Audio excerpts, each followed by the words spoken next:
this is just something I'm showing.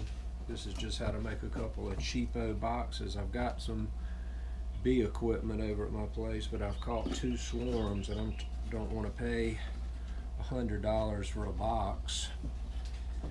And I just butt jointed. I just found this scrap 3/4.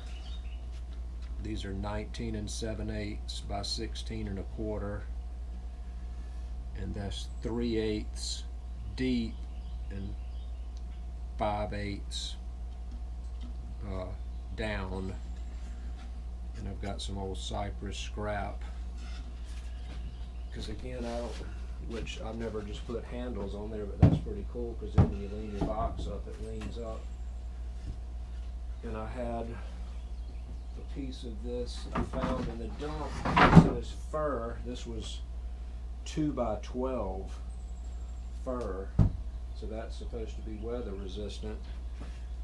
And so I just, instead of putting all those 3/4 pieces on there, I cut these 22 long, 2 1/4 tall, and then just ripped out 1.5 inches by, I left this 3/4, and then just put a piece of scrap on there, and then that's relatively solid, and then just put a piece of the scrap in here, and I'm going to put my scrap. I've already cut. Again, there's a million videos. This is nothing scientific. I just wanted something cheap. Went and bought my hard rope cloth. I kind of like that one piece design. I saw somebody else that had that. And the lid, I had some cypress, so I probably won't even paint this. And I don't know if you should even use OSB. But Like I say, I've got a swarm and I need a cheap hive. So this is cypress that I had on the outside. For the lids, you can go to Lowe's and buy this stuff's 20 inches. 20 inches by 10 feet, and it's like $14. I've already made some out of this. And the lids, I cut these 18 wide and 21 3/4, and that leaves you a 1/4 inch of room in there to fit on your top over here.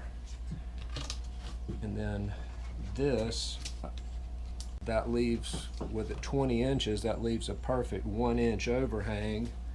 And then I just cut an overhang for the other side. I've already tried to bend some by hand, but I just had these pieces of scrap angle iron over there in my pile.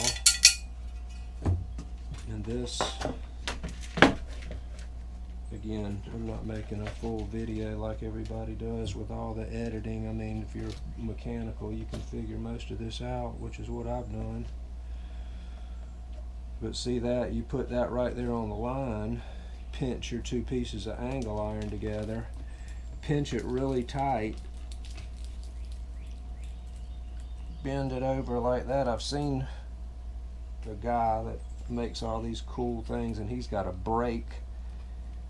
But I mean, that was, you know, a whole welding deal to do that. I only need a couple of these tops. Just bend it like that, push it over as tight as you can. That makes a perfect edge. If you just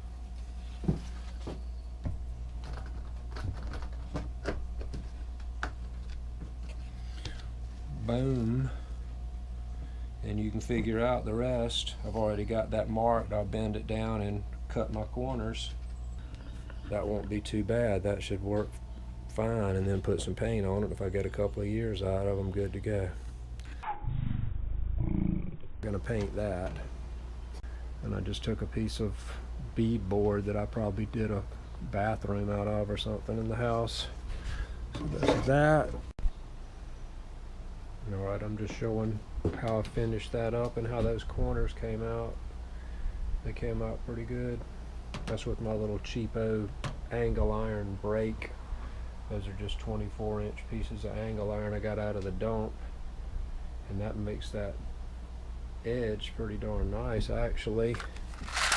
And then just some stainless steel staples I got on it. Stainless steel, that's all I could find that was stainless.